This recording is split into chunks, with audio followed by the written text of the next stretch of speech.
Bueno, muchas gracias por tu presencia, Eleni. Un gusto de tenerte acá, inaugurando el ciclo de Arquitectura de Vehículos en la Facultad de Arquitectura de la Universidad de Burgos. Leni, empecemos. Bueno, esto es una especie de charla. Vamos a hablar de 3 puntos básicamente, o 3 ejes temáticos. El primero trata un poco sobre tu formación, el segundo un poco sobre el ejercicio profesional. Vamos a, en este caso, también a hablar sobre la producción que has hecho de este libro. Y finalmente vamos a cerrar con una ronda de preguntas sobre arquitectura y sociedad, es decir, cómo se proyecta nuestra disciplina en el rol social. Arrancamos con la primera etapa, un poco sobre tu formación. Cuéntanos, ¿qué recuerdos memorables tienes de tu formación universitaria? Y en primer lugar, también agradecerte a ti y a todos tus estudiantes. Me parece interesante este tipo de enfoque que abordas para, digamos, asimilar y comprender las cosas. Yo, en primer lugar, agradecerles a todos y felicitarlos por este tipo de actividades que lamentablemente no son muy comunes en las aulas, ¿no? Y después, pues no sé si deba ser que para que tenemos bueno, yo me formé en Huancayo. Hice, como todos, pues, esta metodología de entrar a una universidad, ingresar y llevar unos 5 años, según las mallas que tienes, ¿no? Entonces, recuerdo que, pues sí, efectivamente al inicio no era yo un amante de la arquitectura, quizás ingresé y como todos, pues un poco desorientados, hasta que empiezo a relacionarme con algunos arquitectos a partir más o menos de un cuarto semestre. Entonces empiezo a trabajar con un arquitecto que es Marco Soria, que es uno de los autores también del libro, y que pues empiezo a trabajar en su oficina y me empieza a dar encargos muy minúsculos, ¿no? Como por ejemplo hacer actividades de compras para la oficina o detalles, porque bueno, yo era un muchacho que no estaba todavía preparado para hacer arquitectura. Sin embargo, en este interlink, pues este arquitecto, Marco Soria, había participado en concursos de arquitectura, ¿no? Y entonces yo empecé siendo como el asistente de que compraba las gaseosas, las cosas, porque no, digamos, no tenía capacitaciones ni de hacer digitalizaciones 2D o 3D. Y entonces fue mi primer acercamiento, ¿no? Recuerdo que fue el concurso de la UTEC en Lima, un concurso internacional en donde participó el arquitecto Marco Soria con el arquitecto César Martínez. Y entonces el vivir esta hora de que los arquitectos llegaban a un equipo, éramos varios, y cómo se desarrollaba y cómo se gestaba el hacer un proyecto fue, digamos, un primer impacto que a mí me empezó a inquietar un poco, ¿no? El hecho de las reuniones, el hecho de ir materializando una idea, de concretarla y el mismo proceso de entregar el proyecto. Después de eso, no se tuvo un buen resultado, digamos, no se ganó ni nada, pero se llegó a presentar. Producto de eso, vinieron unos concursos ya a nivel nacional y regionales, liderados también por estos arquitectos, en donde ya me fui, digamos, preparando un poco, porque ya no quería ser solamente un espectador, ¿no? Sino ya quería también hacer cosas, y entonces me capacité, y entonces ya estaba formando parte de los equipos de concurso. Ganamos algunos concursos, ganamos varios concursos a nivel regional o nacional. Y bueno, recuerdo que ahí rápidamente se acabó mi etapa universitaria, ¿no? Digamos que este escenario me empapó un poco a tomarle un cariño a la escuela, ¿no? Ya para eso sabía un poco de conceptos. El concurso te exige construir marcos teóricos, marcos conceptuales, te empuja a pulir bien las cosas y entonces, por ende, a leer un poco, a ver cómo están los demás y todo eso.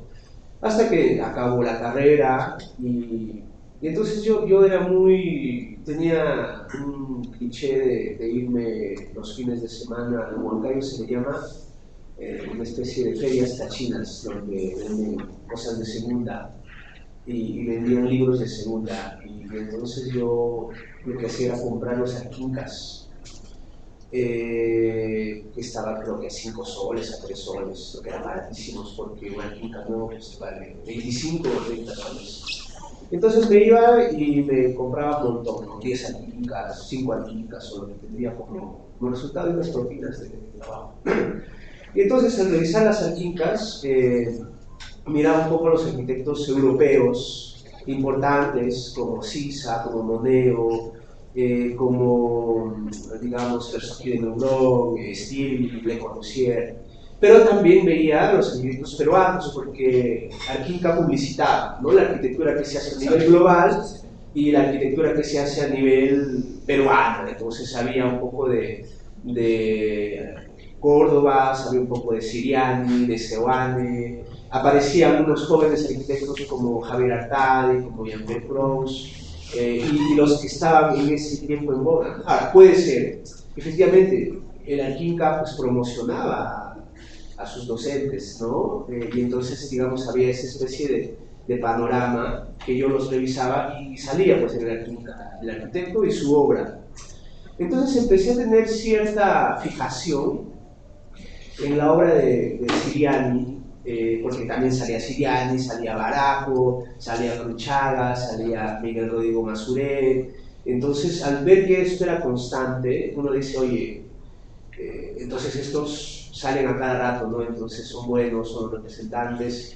Y después tú mirabas, ya para eso empezaba a aparecer un poco la internet, con fuerza y ganaban premios, Siriani ganó el Hexágono, Longhi, que también empezó a aparecer, y una serie de, digamos, de lista, ¿no? De arquitectos reconocidos e importantes.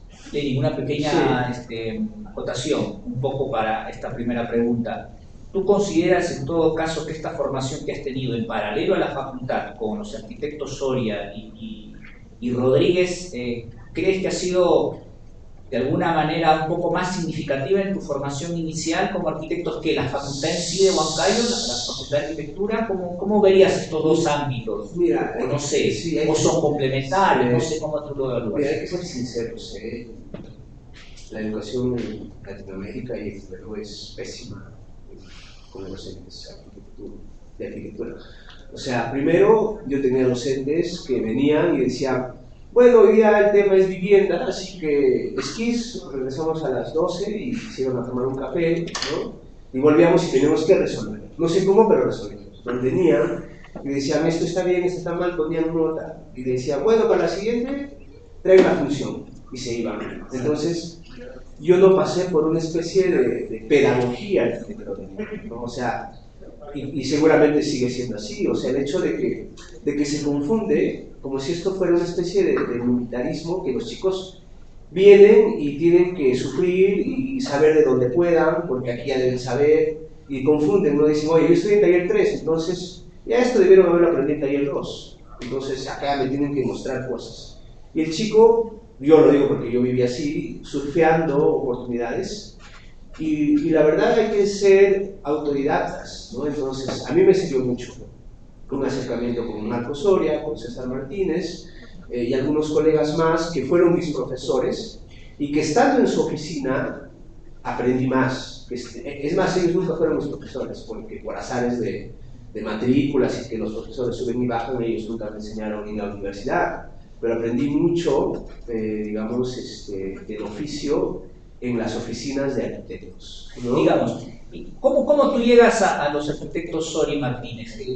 ¿Cómo fue ese acercamiento? ¿Ya tú lo tenías registrado en tu mapa? ¿Tenías algunas referencias? ¿Cómo llegas tú a vincularte con este estudio? Bueno, fue curioso, ¿no? Es parte de la suerte que yo recuerdo que trabajaba, bueno, no tenía necesidad de trabajar, porque mi mamá me cubría los gastos necesarios, pero ponte que no me daba caprichos, ¿no? O sea, me decía, acá está tu almuerzo, tu desayuno, tu cena, tu pasaje y no hay más. Y como uno es joven, pues quiere quizás comprarse algunas cosas, quiere invitar a salir a alguien, quiere ir al cine, quiere comer. Entonces, yo no lo cubría porque mi mamá no me satisfacía eso. Me decía, Claro, lo mínimo necesario y no hay más. Entonces, eso me obligaba a yo trabajar. Entonces, mis primeros trabajos fue, por ejemplo, uno limpiando baños de una escuela. Después, mi siguiente trabajo fue de ayudar en construcción al papá de un amigo mío. Y entonces empecé a trabajar del ayudante del albañil, ¿no? O sea, era el que llegaba a los ladrillos hay que subir, ¿no? Llegaba al porcelanato hay que subir, porque también no sabía nada. No sabía tarrajear, no sabía enchapar, entonces era el chure de los chures, como se dice, ¿no? Y en ese interlín, pues llegamos a la remodelación de un departamento simpático de edificio que lo había diseñado Marcos Soler, ¿no? Entonces yo estoy un día limpiando y él me dice, oye, después haces esto, después lo otro. Y me dice, ¿y tú a qué te dedicas, no? Y yo le digo, soy estudiante de arquitectura. ¿Dónde? En la Universidad Nacional. Y me dice, yo también enseño ahí. Y ahí nace la relación, ¿no? Me dice, oye, entonces ayúdame esto, lo otro. Claro, y ahí se forma, digamos, yo no lo había conocido porque era el tercer semestre y él solía enseñar en los últimos talleres, ¿no? Vengo de esta escuela en donde ¿Qué tiempo estuviste con el estudio de Soria, más o menos? Mira, más o menos 4 o 5 años, de ahí hasta... O sea, tú acabas la U y seguías con ellos más o menos. Seguí un año más, porque ahí pasa lo siguiente, ya entablando nuevamente la conversación que te contaba, ¿no? Él también me motivaba a leer, ¿no? Me decía, oye, tienes que hacer esto. Digamos que fue un primer maestro, vamos a llamarlo así, porque él me decía, oye, aparte de lo que yo aprendí en el estudio, me decía, lee esto, lee el otro, me daba también conductas de persona, me decía, oye, tienes que andar bien, que esto sí, que esto no. Entonces me formaba hasta cierto punto como un padre, ya dado los años de convivencia, de confianza. ¿Sabes qué, Lenny? Me haces acordar mucho a la entrevista que le hice a Diego de Nómena, Diego Franco. Claro. Y él un poco nos comentaba esto, ¿no? De que en la universidad uno elegía a sus maestros y claro, tú te hacías discípulos de aquellos que considerabas arquitectos destacados, ¿no? Y comentó el caso de Baraco. Baraco decía, Baraco no tiene alumnos, tiene discípulos, decía. Entonces, un poco lo que tú mencionas con Soria también está en esa sintonía. Terminamos esta etapa de formación. ¿Cómo tú ya inicias tu etapa de ejercicio profesional? Ya culminaste, tenías como maestros a Soria, tenías un respaldo. ¿Cómo así decides ya hacer por ti mismo arquitectura? ¿Cómo así te inicias? Bueno, yo termino y bueno, veo un afiche, ¿no? Que dice Taller de Diseño Avanzado dirigido por Siriani en la UPC. Y entonces yo ya lo había visto a Siriani, me gustaba su arquitectura, me gustaba cómo pensaba, sabía que era maestro de Jean-Pierre y de muchos otros arquitectos importantes que se estaban haciendo nombre para ese entonces. Y bueno, decidí irme a Lima a estudiar con Siriani en una especie de posgrado. Y entonces el primer impacto fue, bueno, a ver al maestro, digamos, con una imponencia. Siriani tiene la particularidad de ser un tipo así que irradia energía muy, muy fuerte, o sea, es todo un personaje. Entonces, mi intención era ir y pasar una experiencia y nada más, ¿no? Es como que hoy te vas acá, ves y qué pasa, ¿no? ¿Qué pasó? ¿Qué pasó? Y entonces yo entré y les digo que no le entendía nada. Él hablaba de las columnas que se mueven, él hablaba del espacio cautivo, él hablaba de dilatar el espacio y la verdad que para mí era... O sea, ahí me di cuenta que efectivamente no aprendí nada en la facultad, ¿no? Y él venía con un léxico muy súper complicado, te hablaba de los sentimientos de la arquitectura, te hablaba de enmarcar el vacío, te hablaba de los 4 maestros. Tenía una metodología que el primer año yo no entendía absolutamente nada, ¿no? Y claro, había muchachos colegas míos, que era su segundo TDA, su tercer TDA, su quinto TDA. Había un colega que había estado 5 años ya con él que seguía porque no es fácil, pues, ¿no? Entonces, ese primer año, que mi intención era estar solo un año, digamos, quedé mordido por el pensamiento de ese gente, ¿no? Me dije, oye, no puede ser, no le he entendido nada, voy a hacer un año más. Una pequeña precisión, ese taller estaba dentro del marco de una maestría. Es un curso de maestría, o sea, es un cursillo, no es que... no es un curso de... No es una maestría. No es una maestría. Ya, es un curso de posgrado, que lo dicta una vez al año y que justo... ¿Y lo sigue dictando, sabes? No, se acabó en la pandemia, ¿no? Entonces, ¿qué pasaba? Ese taller tuvo dos vidas. Uno antes de que yo ingrese, que era el clásico taller donde Siriani venía y cada uno hacía su proyecto. Y después, la otra vida, que es cuando yo ingreso, que Siriani dice, todos vamos a hacer un proyecto. Cual fuese su oficina, todos teníamos un encargo y juntos sacábamos un proyecto. Y era interesantísimo porque es como que trabajabas en la oficina de Siriani y Siriani te decía cómo hay que hacer esto, cómo hay que hacer lo otro. Y la verdad es que Siriani, o sea, sería difícil explicarlos, pero era un maestro, ¿no? O sea, él decía, para el jueves me trae cómo debe ser el ingreso al edificio. Y efectivamente, todos nos íbamos pensando y Siriani llegaba al día siguiente y decía, a ver, ¿qué has pensado? Muy bien, todos han pensado mal. Decía, y la verdad, no me explicaba cómo debíamos haber pensado.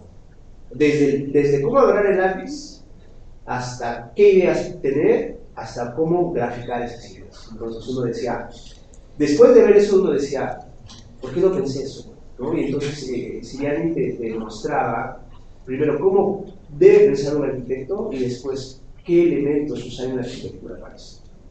Y me quedé 5 años. O sea, hice 5 años de TDA desde el 2015. O sea, lo hacías curso uno tras otro. Sí, cada año era la misma teoría, pero distinto proyecto.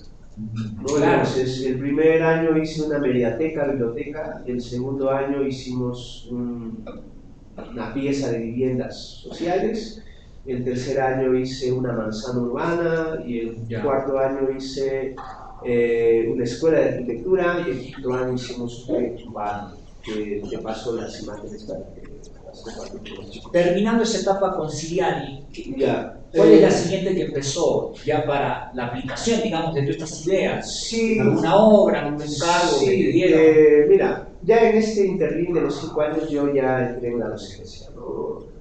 La fuerza de Siriani es importantísima, o sea, el hecho que la gente vea que te ha formado él, jala, ¿no? O sea, yo he obtenido las cosas, las puertas abiertas, en muchos lugares por Siriani, ¿no? O sea, seguramente que si no sería un poco más difícil. Y a veces hay que anclarse de eso, ¿eh? O sea, yo te confieso, nuevamente les digo, muchas cosas de las cuales he tenido puertas abiertas han sido por Siriani, por tener estudios con él, o porque él mismo a veces ha hecho una llamada, y claro.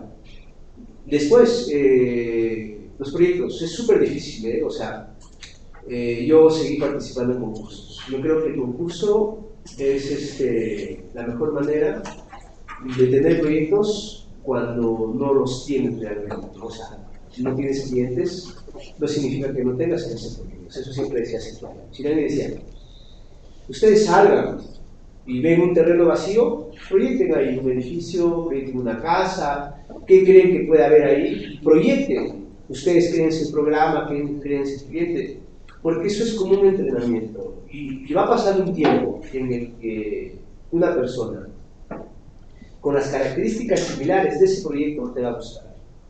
Entonces, ¿qué ha pasado?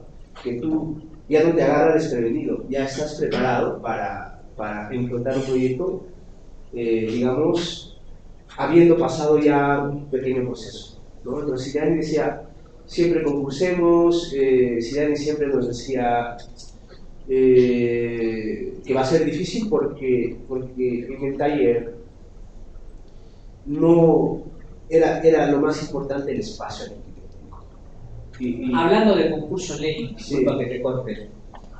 Concurso de la Caja Huancayo. Cuéntanos tu experiencia. Bueno, casi todos los concursos los he perdido, o sea, soy experto perdiendo concursos. La Caja Huancayo, pues sí, creo que ellos ganó un poco el tiempo. Los que ganaron son amigos míos, algunos de ellos son chicos muy inquietos, muy preparados. Y sí, fue un concurso que creo que sabía que lo iba a perder, porque faltó algunas cosas que se escaparon de las manos, ¿no? Pero no importa, siempre hay que participar, o sea, así no ganes. ¿Qué te parecieron los resultados de esos 3 proyectos? Muy buenos, la verdad, los procesos muy buenos. Yo creo que fue un concurso muy transparente, cosa que no puedo decir de otros, pero de este sí. Los proyectos me parecen muy conceptuales, muy bien establecidos en el lugar. Los 3 primeros, en realidad todos. Entonces creo que fue uno de los concursos en los que tú dices, está bien, o sea, me tocaba perder, ¿no? Porque los otros 3 eran muy buenos, ¿no? Yo no le di mucho valor a la casona, mientras que eso era lo que golpeó el concurso, ¿no? Darle valor a la casona. Y sí, hay que seguir ensayando, ¿no? Hay que seguir practicando. Es como un gimnasio, es como que ustedes quieren estar en forma, tienen que hacer ejercicios, tienen que caminar, correr. ¿Quién puede inscribir a un gimnasio? Y entonces estás en movimiento. En la arquitectura es igual. No hay clientes, entonces participa en concursos, porque eso te hace estar con musculatura, ¿no? Además te vas viendo con los otros. Y no importa, ganes o no. Yo sé que todo el mundo quiere ganar, pero no importa. Yo creo que para ganar hay que perder mucho. Lenin, cuéntanos un poco tu trabajo. ¿Cómo así surge la idea de hacer este libro? Porque, dicho sea de paso, en la arquitectura no es fácil, ¿eh? No es fácil que colegas publiquen, no es fácil tener disponibilidad. Como dice Lenin, ¿no? Las facultades públicas de arquitectura tienen ciertas deficiencias, que hay que ser conscientes de ello. Pero a pesar de eso, Lenin ha sacado un texto sobre el cubo. Cuéntanos el germen de este texto. ¿Cómo así nace este texto? Ya, en realidad este es un cuarto texto. El primer texto se llama La ordenación del espacio en la arquitectura. El segundo texto se llama Investigación proyectual en arquitectura. El tercer texto como editor con la Universidad Privada de Tacna, que es arquitectura peruana, y este cuarto, que es el cubo. Y que casi todas las publicaciones son en asociación, ¿no? Es súper difícil hacerlo solo, porque todo esto es financiado por nosotros, ¿no? O sea, no tiene ningún auspicio del Colegio de Arquitectos, de o sea, evitamos porque te dicen sí, ponemos el nombre y entonces no nos parece fundamental, ¿no? O sea, hoy en día hay que luchar con eso. O sea, mi propia sede del CAP, Junín, no nos apoyó ni siquiera para presentar el libro, mi sede, ¿no? Ni siquiera recibimos un saludo, mientras que el Colegio Nacional estuvo a la altura, ¿no? Un espacio importante, es necesario. ¿Tú crees que hay dentro de los colegios provinciales hay ciertos miramientos, ciertos egos que quizás se forman en las facultades? No solamente ahí, en todo sitio, en todo centro de trabajo. Ese es el peor problema que detiene la arquitectura, ¿no? El hecho de no reconocer que alguien puede aportar y saludarlo, o en tal caso, picarse, pero positivamente, y decir, oye, Renato, tú sacaste un libro, oye, no me voy a quedar atrás, yo sacaré otro, ¿no? O sea, digamos una especie de celo, pero para positivo, ¿no? O sea, como para motivarse uno, sí, pero no para el contrario, ¿no? Ese es el problema. Sí, está muy bueno lo que dices, porque justo saliendo del país, cuando uno se forma en el extranjero, eso lo nota, pero a años luz. Es observable. Yo he visto, por ejemplo, colegas de otros países que, a pesar de tener sus posturas distintas en planificación urbana, a pesar de tener una contraposición ideológica, teórica, conceptual, cuando hay publicaciones, cuando hay producción, se da la mano, se estrechan la mano. De veras que es muy interesante. Yo de veras me quedé sumamente asombrado, pero acá no lo veo eso. Acá es complicado, ¿no? Es complicado tener el reconocimiento de los colegas. Por si acaso, yo a Lenin no es que es un amigo, es un pata del alma, nada. Lenin está acá, está en este espacio porque he visto sus trabajos, he visto un poco la movida que hace en esto de propiciar la arquitectura, para, por si acaso, que no se entienda esto quizás de otra manera. Bueno, entonces lo has hecho de manera autofinanciada, con colegas, y bueno, ¿cuál es el fundamento central de este texto?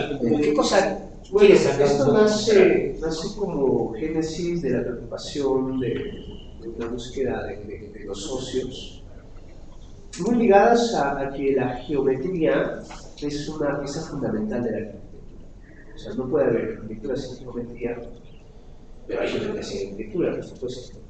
Y entonces esto explora el elemento más puro, más sobrio, más perfecto, que es el cuadrado y la evolución de esta curva. Entonces el libro empieza mostrando una línea del tiempo de las primeras civilizaciones, ¿no? O sea, basta con decir las pirámides de Egipto, tienen una gesta inicial desde el cuadrado y el cubo, más sus, digamos, sus tracciones, deformaciones, y nacen las pirámides. Lo mismo pasa con los griegos, con los romanos, bla, bla, bla. Entonces, el cuadrado siempre ha estado presente en los orígenes de la arquitectura. Y tampoco somos ajenos a ello. Ustedes van a Calasasaya, de Tiahuanaco. La plaza de Calasasaya es un cuadrado perfecto. Se van a Chavín, la plaza de Chavín de Hualca es un cuadrado perfecto. Y obviamente después, producto de esto, nacen otros volúmenes, ¿no? Sillustani es la abstracción de un sinistro, ¿no? Y entonces mostramos primero la importancia del cuadrado como génesis inicial de un proyecto. A esto nos sabíamos mucho de Kant. Kant dice, ¿no?, que la mejor manera de hacer arquitectura es empezando haciendo un cuadrado. Y si nada te lo impide, construyes el cubo. ¿Y esto de qué nace? De que el cuadrado, al ser una figura perfecta, no te amarra a ciertas decisiones que cuando empiezas haciendo un rectángulo. Cuando ya haces un rectángulo, ya estás haciendo una horizontalidad o una verticalidad, o ya un lado es más grande que el otro y ni siquiera sabes por qué. Entonces, la forma más, digamos, pura de empezar un proyecto es hacer un cuadrado. Tenemos el modelo de Corbusier, tenemos los modelos de Mies, de Wright, de Kant, de Aalto y de los maestros. Baeza, por ejemplo, Baeza, que es uno de los mejores arquitectos contemporáneos que yo admiro, terminó haciendo el cubo en la Caja de Granada, ¿no?, en España. Es un proyecto pero simpaticísimo, ¿no? Y si ustedes ven a los arquitectos importantes de renombre que se encuentran en el Olimpo de la arquitectura, siempre son unos geómetras y muchos de ellos tienen ese valor del cuadrado, cosa que no es normal enseñarlo en las escuelas. Entonces va por ahí un poco mostrar a los estudiantes que la figura pura, el cuadrado, nos ayuda a tomar decisiones y a ser, digamos, muy perfeccionistas desde el inicio hasta el final del proyecto. Y después muestra capítulos donde se ensaya todas las cosas, o digamos, todas las cirugías que se le puede hacer al cuadrado, quitándole cosas, quitándole volúmenes, cómo se le puede poner estructura, cómo se le puede adicionar elementos complejos como curvas o como superficies ovoides. Y después muestra las obras de los arquitectos contemporáneos importantes y las obras de los arquitectos peruanos importantes relacionados al cubo y al cuadrado en su arquitectura. Entonces se trata un poco el libro. Claro. Sí, justo ayer estuve un poco revisándolo. Y claro, surge la pequeña distinción, ¿no? O sea, para hacer arquitectura definitivamente la forma es indispensable. Sin embargo, hay obras de arquitectos, un poco remontarnos a la historia en los años mitad del siglo XX, arquitectos de la vanguardia del modernismo en Latinoamérica, en Brasil, estamos hablando de Niemeyer, Lucio Costa, hablaban sobre la expresión de la arquitectura mostrando la sensualidad, y rompían totalmente el cuadrado, rompían totalmente el cubo, y hacían, tú analizas sus obras y vas a encontrar que lo que ahí predomina son básicamente formas sinuosas. Trabajos más contemporáneos, el Guggenheim, en Bilbao, en España, el norte de España, también encontramos estas posturas de que la arquitectura es diversa, ¿no? O sea, más allá de tener, claro, el cuadrado o el cubo como una forma indispensable, el lenguaje arquitectónico como que explora también más formas. Es más, uno se hace un recuento histórico, ve, por ejemplo, las pirámides de Egipto, o si ve, por ejemplo, los tímpanos en la arquitectura ateniense, definitivamente no existe o mucho en estas formas el cubo.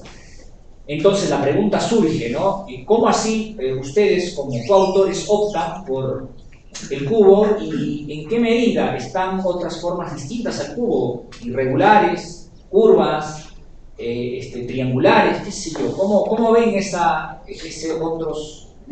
otros elementos más de diseño? Es como, por ejemplo, para hacer un plato de comida, haciendo una analogía culinaria. La papa es básico, pero además de la papa existe otro tipo de ingredientes, ¿no? No sé si limitar todo el lenguaje arquitectónico a formas regulares, que sé que es la tendencia de Siriani, sé que es un poco viene por ahí la idea. ¿Cómo ven ustedes las demás formas para hacer arquitectura? Sí, mira, en primer lugar, dejar en claro que nosotros creemos que ese es un camino. O sea, no decimos que es el único, ni queremos que todo el mundo sea así. O sea, es un camino que para nosotros nos parece un camino prudente, pero dos cosas adicionales. Creemos que a veces uno piensa que el cuadrado es el volumen muy hermético, ya muy establecido, cosa que es completamente falso, ¿eh? O sea, tú al cubo le puedes hacer diversas operaciones y puedes sacar formas muy complejas, ¿no? O sea, lo que pasa es que hay que saber usar el cubo. A veces la gente piensa, el cubo es el cubo y punto. Pero el cubo hay que hacer sus tracciones, sus gradaciones, hay que quitarle materia, hay que horadarla, hay que confrontarla con otro, hay que seccionarla y seguramente te va saliendo de una forma muy compleja. En una primera instancia. Y después, volviendo a repetir que esto es un camino de los muchos que hay. Claro, yo soy muy seguidor de la obra de Niemeyer, ¿no? También de la de Dieste, también de el colombiano Salmona, y que hace una arquitectura un poco más movida, un poco más sensual, un poco más curvilínea, y cuando hay que hacerlo se ameritará hacer. Yo creo que una especie de mímesis violenta puede hacer que el cubo se convierta en una esfera, ¿no? Y justamente las tangentes de la esfera es la que forma el cubo. Entonces no es nada de lo complicado, ¿no? Solamente que la esfera, por diversos momentos o por situaciones, es difícil de plasmarla. Yo recuerdo mucho los diálogos que teníamos con Siriani, donde decía que el sueño de todo arquitecto es hacer una esfera, ¿no? Y ya lo están haciendo. Forjas hizo algo en Uruguay, Forster también, y decía, ¿por qué? ¿Por qué una esfera? Me pareció lindo lo que decía. Decía que, porque es el recuerdo que todo arquitecto tiene de los primeros 9 meses de su vida, haber estado en el óvulo de la Tierra, en un espacio esférico, rodeado de líquido caliente, de amor y de alimento y que dice que espero con alimento. Ese espacio esférico, en donde, y además era ingrávido, ¿no? Porque uno está flotando, es el proyecto que todo arquitecto quiere hacer, volverlo realidad, volver a estar en esa sensación que fue un momento muy especial. Y después, sí, yo respeto mucho lo que hace Gehry, lo que hace quizás Eisenman. Por poner unos casos, porque mira, normalmente en Occidente hay después del Renacimiento hay como un vuelco a la geometría cartesiana, claro, al cuadrado, al cubo, pero miren, en Asia, en Oriente, que ahora estamos teniendo mucha influencia, su arquitectura, las pagodas son curvas, sus ingresos vanos son ya un poco van un poco a lo que tú estás mencionando. Pasando al otro tema, ¿cómo crees cómo tú ves a la crítica arquitectónica en nuestro país? ¿Hay crítica? ¿Se discute temas? ¿Hay enfrentamiento de ideas sobre posturas proyectuales? ¿O se quedó con la revista del arquitecto peruano de Asano? Mira, como crítica, yo ahí aún no, mira, puede ser que sea un tema mío, pero a mí sí me dificulta mucho entender, digamos que yo fabrico ideas, ¿ya? Y tú no. Pero tú puedes escribir sobre mí diciendo que lo fabriqué bien o lo fabriqué mal, no sé. Y a eso le damos crítica, ¿no? A dar una opinión al respecto sobre lo que hace esta persona de algo que yo no puedo hacer. Y el problema es que eso es lo que me confunde un poco. La mayoría de los críticos no hacen arquitectura, pero escriben. Entonces eso me parece complicadísimo porque es como que alguien que nunca cocina escriba sobre los platos de Gastón. Entiendo que eso ayuda a evolucionar, ¿no? Ayuda a evolucionar, construye conceptos, pero me parece un poco complicado. O sea, yo no podría escribir, no podría ser crítico de algo que yo mismo no lo conozco, pero entiendo que funciona así. Entonces en el Perú me parece que eso a veces se confunde crítica con chancay, ¿no? O sea, oye, que este edificio no me parece porque el espacio público no es así, además que la psicología, ahora que está de moda la neurociencia, que no se quiera puede parecer un arquitecto teórico, que te escribe muy bien, que te dice cómo es, pero ¿qué tienes? O sea, yo le puedo decir a Gastón, oye, tu ceviche me parece que no me agrada de mucho, y entonces me dirá, ¿cómo podría hacerlo? Entonces, digamos que sí estoy a favor de la crítica hasta cierto punto, en el cual puede empujar a constructos teóricos, a constructos de avanzar un pensamiento, pero después también nacen, ¿no? O sea, ciertas polaridades, porque alguien dice, oye, el proyecto es muy contemporáneo, ¿no? ¿Y dónde está el pasado? Y cuando haces el pasado, dices, oye, sí, el pasado, ¿y dónde está el presente? Entonces, siento que con la crítica siempre hay algo que está bien, ¿no? Poniéndonos el caso de que hace una obra un experto en arquitectura y el que hace la crítica también es otro experto en arquitectura. ¿Crees que en el Perú se da esos casos en donde gente que hace arquitectura escribe y critica arquitectura?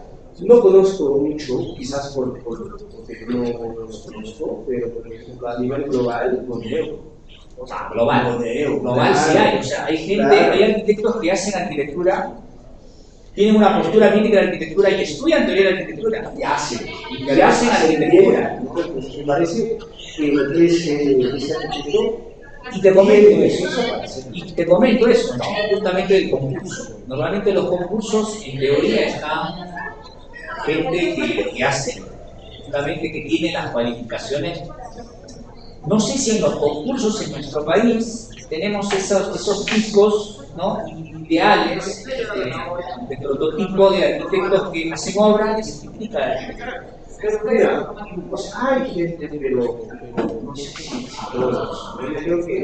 Yo siento que hay más una polaridad. Yo hasta cierto punto, conozco colegas que digamos no son muy buenos proyectistas y dicen, entonces voy a ser crítico. O sea, y entonces, digamos, producto de ese resentimiento, ¿no? de reconocer que no son muy buenos proyectistas, se van al grupo de los teóricos, de los críticos, y digamos que ahí desfogan sus limitaciones, ¿no? Entonces dicen, ay, ¿cómo hacen un cubo en una ciudad? ¿Por qué traen elementos europeos? Aquí lo que queremos, ¿dónde queda el hombre andino? ¿No? Y empiezan a atacar por ahí, cuando ni siquiera la gente conoce que las formas puras también son parte de nuestro legado peruano. Entonces, y hay mucha gente que se sigue agarrando de este concepto de la identidad, que ya se derivó hace mucho tiempo. La arquitectura es peruana, es tan complejísima que tienes desde arriba hasta abajo, Chan Chan, tienes la cultura Moche, tienes la cultura Nazca, la cultura Paracas, la cultura Chavín, tienes como tantas culturas y que la gente te pide que en un proyecto se sienta toda la arquitectura. Es imposible, ¿no?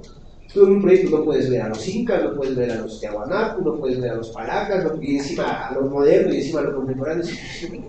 Y aquí yo pienso que ese es un problema, que la gente ve un proyecto y dice, sí, pero ¿qué de peruano tiene? Mientras que tú haces un proyecto en Europa, que solamente que esté en Europa ya la gente le da el valor, ¿no? Es como lo que pasó con la Torre Eiffel, por ejemplo. La Torre Eiffel no tiene nada de antecedente de los paisinos ni nada, la pusieron y a partir de que está ahí, la hicieron parte de su identidad. Igual con el edificio de Pei, ¿no? En Louvre, que es una pirámide, que la gente diría, oye, es una pirámide acá. Hoy es el edificio que genera más vistas, es una arquitectura completamente visible, igual con lo que hace Getty. Entonces, siento que aquí es bien difícil primero tener buenos clientes, después soportar las linealidades de los colegas, ¿no? O sea, críticas, ¿no? Sí, o sea, todo el mundo te cuestas algo y todo el mundo dice, sí, pero no sé, puedo haberlo hecho mejor. El raje, ¿no? Sí, o sea, es y por la espalda, es más todavía. peor aún. O sea, hacerlo así frente a frente, discutirlo en un sí, espacio es sí, normal. sí. Lenny, de veras que queda por una segunda parte. Hay preguntas que quedaron sin antes. Por favor, acá los chicos quieren, justamente los he traído para que si puedas coordinar con ellos. Terminamos esta última con unas 3 preguntas nomás. Creo que Lenny ya va a editar. Y bueno, para cerrar ya este segmento. 1, 2, ¿alguien más? Ya, 2 preguntas. Sol. Bueno, mencionó que uno de sus actividades es la arquitectura social. También está tomando los conceptos que se habla mucho sobre la verticalidad, la construcción por arriba. En este caso, considera que esta forma en el cubo influye mucho en eso, tiene relación con este aspecto de crecimiento vertical. Ya, sí, mira, primero confesarte que eso es ser muy sincero, yo me encuentro con muchos colegas que me dicen, oye, pero tú eres principiante, no sé qué, ¿cuándo vas a hacer tú lo tuyo? ¿No? Hasta siento por ahí, ¿no? ¿Dónde está tu personalidad? Exacto, ¿no? Eso, ya por ahí, o sea, siempre hay algo por donde te echan, ¿no? Sí. Pero siempre repiten lo mismo, pero es que yo mismo me he dejado infectar por eso, si se puede llamar así, o sea, yo de una manera cuerda he decidido ser, si quieren llamarlos, idealistas, ¿no?